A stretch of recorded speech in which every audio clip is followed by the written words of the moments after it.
Hi viewers, in this video I will show you how I change the gear oil in the transfer case and in the rear differential of a 4-wheel drive Jeep Patriot equipped with a CVT transmission.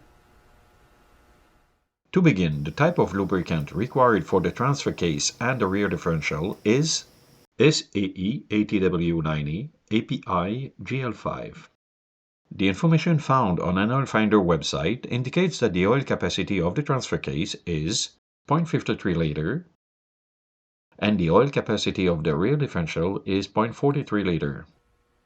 In this video, I will perform a basic drain and fill procedure.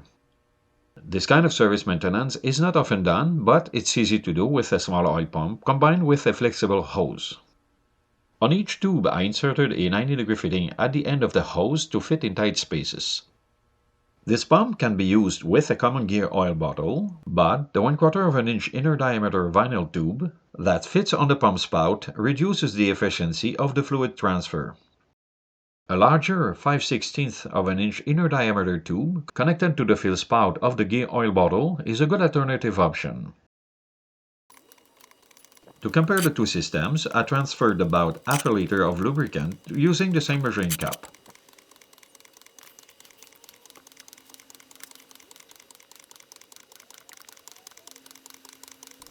A convenient moment to change the lubricant of the transfer case is during an engine oil change when the front of the vehicle is properly jacked up.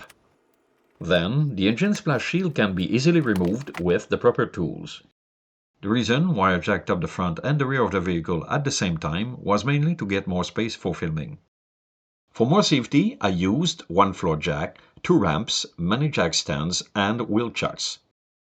On this vehicle, the drain plug and the fill plug of the transfer case are located between the front CV axles, behind the oil pan.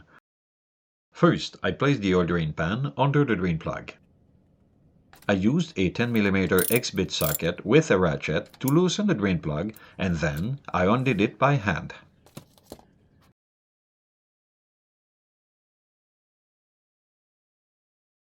Usually, I wait between 5 and 10 minutes for the used oil to trickle out. This is a close-up view of the drain plug that had to be cleaned up.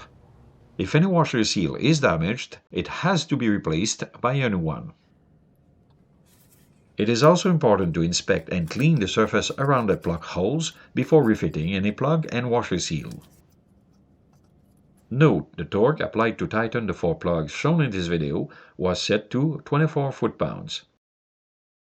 After, when the drain plug was properly fastened, I used a 17 mm wrench to undo the fill plug.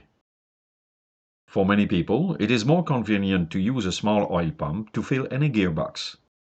Nevertheless, in this video I used a bottle and tube combination to show that the work can be done without a pump.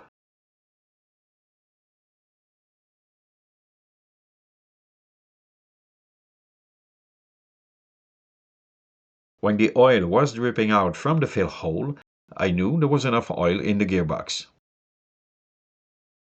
I removed the fill adapter and I refitted the fill plug.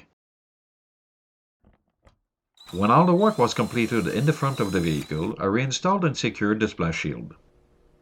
Right after, I relocated the oil drain pan under the rear differential and I got ready to drain the gear oil. Here you can see the location of the rear differential plugs in between the 2 rear axles. The draining procedure was similar to the one I did in front of the vehicle. I undid the drain plug with a 10 mm X-bit socket.